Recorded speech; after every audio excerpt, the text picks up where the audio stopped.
వారసత్వ దినోత్సవం సందర్భంగా అగ్గిలయ్య గుట్టని సందర్శించిన మాజీ చీఫ్ విప్ వినయ్ భాస్కర్. అంతర్జాతీయ చారిత్రక కట్టడాల దినోత్సవాన్ని పురస్కరించుకుని ఈ రోజు తెలంగాణ ప్రభుత్వ మాజీ చీఫ్ విప్ దాస్యం వినయ్ భాస్కర్ హన్మకొండలోని ప్రముఖ చారిత్రక ప్రదేశం అగ్గిలయ్య గుట్టను సందర్శించారు. ఈ సందర్భంగా దాస్యం వినయ్ భాస్కర్ మాట్లాడుతూ మన పూర్వీకుల కృషిని ప్రతిబింబించే వారసత్వ సంపదలను రక్షించడమే కాకుండా భవిష్యత్ తరాలకు అందించాలన్నది తన లక్ష్యమన్నారు. అందుకే కేసీఆర్ హయాంలో అగ్గిలయ్య గుట్టకు చారిత్రక ప్రాధాన్యతను గుర్తించి 100 ఏళ్ల నాటి జైన విగ్రహాలు కలిగిన గుట్టను 1.5 కోట్లతో అభివృద్ధి చేయటం జరిగిందని అన్నారు. అగ్గిలయ్య పశ్చిమ చాళుక్యులు, కళ్యాణి చాళుక్యుల కాలంలో సేవలందించిన ప్రాచీన వైద్య నిపుణులని ఆయన చేసిన సేవలు, వైద్య సేవలు, పరిశోధనలు మన ప్రాంత చరిత్రలో ప్రత్యేక స్థానాన్ని కలిగి ఉన్నాయని అన్నారు. అగ్గిలయ్య పేరును మరింత ప్రాచుర్యంలోకి తీసుకురావటమే లక్ష్యంగా అగ్గిలయ్య గుట్ట అభివృద్ధికి బీఆర్ఎస్ ప్రభుత్వం శ్రీకారం చుట్టిందని వివరించారు. ఈ కార్యక్రమంలో వరంగల్ పశ్చిమ నియోజకవర్గ కోఆర్డినేటర్ పులి రజనీకాంత్, నాయకులు గండ్రకోట రాకేష్ యాదవ్, పబ్బోజు శ్రీకాంత్ చారి, మూటిక రాజు,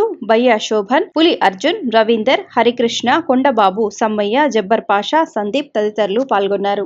యావత్ వారసత్వాన్ని పరిరక్షించే ప్రేమికులకు హృదయపూర్వకంగా నమస్కారాలు తెలియజేసుకుంటూ 1982లో టునీషియాలో వారసత్వ పరిరక్షణ కోసం అనేక దేశాల నుంచి వచ్చి ఒక సదస్సును నిర్వహించి మరి మన వారసత్వ సంపదను పరిరక్షించాలని చెప్పి మరి అనేక దేశాలలో ఉన్నటువంటి ప్రతినిధులు సమావేశమై ఒక నిర్ణయం తీసుకోవడం జరిగింది.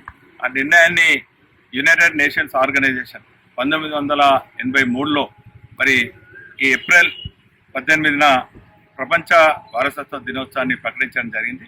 ఆనాటి నుండి నేటి వరకు కూడా వారసత్వం ఉన్నటువంటి స్థలాలను పరిరక్షించాలని చెప్పి అనేక మంది ముందుకు రావడం జరిగింది.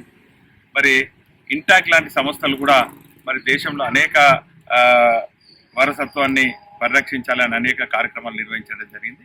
అందులో భాగంగా గత కొన్నేళ్ల నుంచి జైన్లో ఆరాధ దైవమైనటువంటి అగ్గిలయ్య గుట్టలో మరి దీన్ని పరిరక్షించాలని చెప్పి అనేక సందర్భాలలో ఇక్కడ ఉన్నటువంటి వారసత్వాన్ని పరిరక్షించాలని అనేక మంది నిర్వాహకులు శ్రమ ఫలితం మరి తెలంగాణ రాష్ట్రం ఏర్పడిన తర్వాత కేసీఆర్ గారు చొరవతోని మరి ఈ అగ్గిలయ్య గుట్టను పరిరక్షణ కోసము, దాన్ని కాపాడే దానికోసం, ఈ వారసత్వం మరి రాబోయే తరాలకు తెలియజేసేదానికి సుమారు 1.5 కోటి వెచ్చించి ఆనాటి కేసీఆర్ ప్రభుత్వం దీన్ని బ్రహ్మాండంగా తీర్చిదిద్దడం జరిగింది. మరి ఇది పరిరక్షించిన తర్వాత జైన్ మత గురువుల అనేక మంది మరి ఇక్కడికి వచ్చి మరి 2 రాష్ట్రాల్లో అతిపెద్దైనటువంటి శాంతనాథుడు కూడా మరి ఇక్కడ ఉండటం జరిగింది. మరి ఈ సందర్భంగా ఇది అభివృద్ధి చెందిన తర్వాత దేశంలో ఉన్నటువంటి అనేక జైన్ మతస్థులు కానీ జైన్ గురువులు ఇక్కడికి వచ్చి మరి దీన్ని సందర్శించి అందరిలో ఒక వారసత్వ పరిరక్షణ కోసము మరి అందరికీ ఆసక్తి కలిగించే విధంగా అనేక కార్యక్రమాలు చేయడం జరిగింది. మరి ఈరోజు చూసినట్టయితే కొంతమంది చార్మినార్ నుంచి కూడా మరి వేద్ కుమార్ లాంటి వాళ్ళు మరి చార్మినార్ నుంచి కూడా హెరిటేజ్ వాక్ నిర్వహించడం జరిగింది. చార్మినార్ చూసినట్టయితే, చార్మినార్ కానీ గోల్కొండ చూసినట్టయితే 500 సంవత్సరాల ఘన చరిత్ర అని చెప్పడం జరుగుతుంది. కానీ ఓరుగల్కు వచ్చినటువంటి చరిత్ర కనుక మనం చూసినట్టయితే సుమారు 2000 ఏళ్ల చరిత్ర.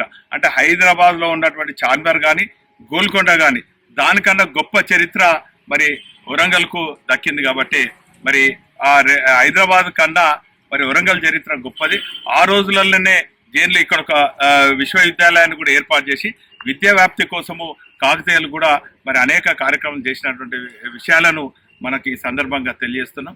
ఏదేమైనప్పటికీ కూడా మరి రామప్పను కూడా యునెస్కో వారు గుర్తించడం, అదేవిధంగా వేయి స్తంభాల గుడిని కూడా మరి పరిరక్షించడమే కాకుండా దాన్ని గుర్తించాలని మేము చెప్తున్నాం. ఏదేమైనప్పటికీ కూడా మన రాబోయే తరాలకు ఇంత గొప్ప వారసత్వాన్ని అందించే విధంగా మనం అందరం కూడా పాటుపడదాం. ఈరోజు హెరిటేజ్ డే సందర్భంగా అందరికి కూడా పేరు పేరున హృదయపూర్వక నమస్కారాలు, శుభాకాంక్షలు.